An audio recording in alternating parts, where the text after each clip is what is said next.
the book in relation to the themes that you're currently talking about today. Can you hear me all right? Yes. Yes. Great. Yeah. Okay, so I like the fact that you had put the word derivative in your description, because we usually think derivative is not a good thing for fiction to be, but I kind of think it's an interesting thing. And when I first finished this manuscript, I sent it to a number of agents and presses, and one of the agents called me up and he said, "Who do you think this book would appeal to?" And I, nervousness, getting this phone call, I said, well, I think it would appeal to people who like citation literature. And, he laughed and he said, well, that doesn't sound very sexy or very interesting. And so then sometime later I realized that the correct answer was to say, well, because it's a book about a 45-year-old female narrator who's having a love affair with four different international sex symbols, it would probably appeal to a lot of 35-year-old women. I guess that's the correct answer.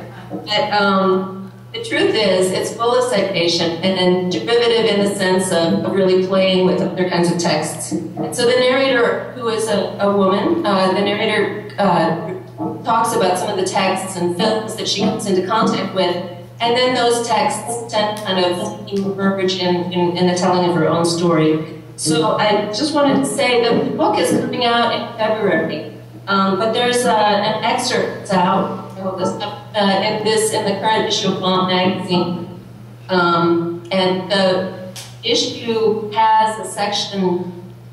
Sorry, I'm just going to turn the sound down on my. The issue has a section of the narrative that deals with one version of the narrator's love. The narrator has a single lover, but she can't reveal the identity of that person because it's a well-known international figure. So she makes up 4 different aliases, 4 different personae that her lover takes on. One of them is Tzipi Honigman, who's an Israeli novelist, a woman, 68-year-old woman. One is Duong Van Binh, who's a Vietnamese digital artist who's living in Berlin and in his 20s. One is Santut Pecheveria, who's a famous Basque separatist, and he's in his 50s, living in Basque country. And the other one is Eli Kuyate, who's a Malian musician. So the excerpt in the current issue of Bomb is about Santucho, the Basque character. And so I wanted to read something about Santucho, and I'm just going to give you, this is really from the climax of the story, and the reason I chose this particular passage is because it deals with a couple of films that are referenced in the book. That's because of this thematic of including other texts into the text. I thought this would be an interesting one. And just to tell you a couple of things that have happened already in the narrative, if you knew him like I know him, you'd know what I mean. Of course, not everybody feels this way. Certain members of the ETAM, for example, think he's an ass. And that was the reason, as you will surmise, that I found myself that night strangled with that Sabras Bokka yourself. So, Tulo, look what we've got here, said a swaggering walk combat. This is the Chachola's little Andra guy. She hopped up a wad and spat it in the general direction of my feet. I stared at the implicit slob floor. Well, little American piglet, let's see how much your traitor boyfriend really cares for your little American piglet ass. My captors dragged me, struggling, to the back door of the so-called safe house. Waiting out back were 2 more thugs. A short, stocky metal guy with a bandana tied around his forehead, a tall, beautiful young woman with a conspicuous burn scar that stretched from her left cheek down into the deep of her black v-neck sweaters. They wordlessly ground out their cigarettes at her foot and joined us in our bundled and contentious march across a small field toward the barn. Since none of us spoke, the only sound was more of those little dried sticks under their boots. I was really regretting having worn high heels. How could I have known? The moon was nearly full, and out there in the country, the stars speckled the sky like marks to a ugly mug. There was a smell of fresh air, manure, and distant smoke. When we got into the barn, the Mohawk ringleader told Tubal to take me up to the loft. She and the others would go back to the house to make phone calls. Tubal dragged me up some wooden steps toward an enclosed loft. I snagged my thigh-high stockings on the way up and gave a little help. That pissed him off. Cállate, American bitch. Nobody will hear you out there. We reached the loft. He shoved me into a broken old armchair and shut the door. I was trying to keep my cool. Tubal and I stared defiantly at one another. He grabbed a hunk of chorizo that was sitting on a plate at the table. Tossing it into my lap, he snarled, "Nobody's going to. You'll be out of here in an hour if your old man comes through. Now make yourself at home. Shut up."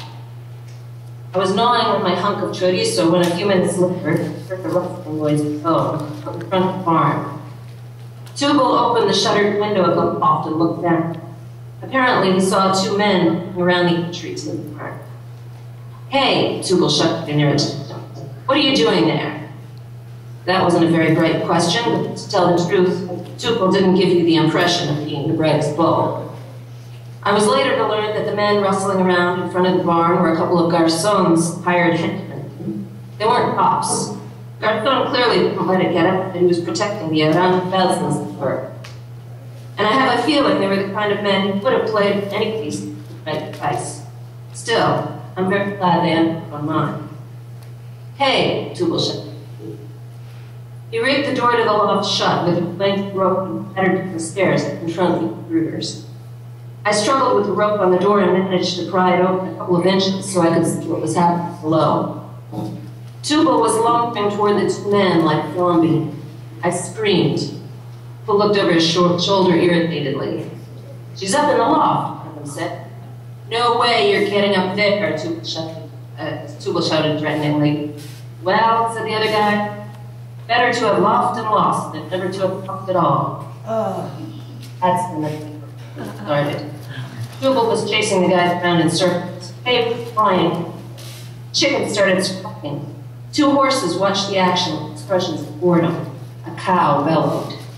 The first hired man took a dive into a haystack, and the second man, Tubal, followed. All I could see was sprays of hay shooting up into the air. Suddenly, Garçon's third man came running into the barn with a pitchfork. He ran over to the lucha libre in the haystack and poked poor Tubal in the ass. "Mierda," he shouted, turning to encounter the new threat. He was busy fending off the pitchfork when, to my great relief, Santucho came running in. "I'm up here," I shouted.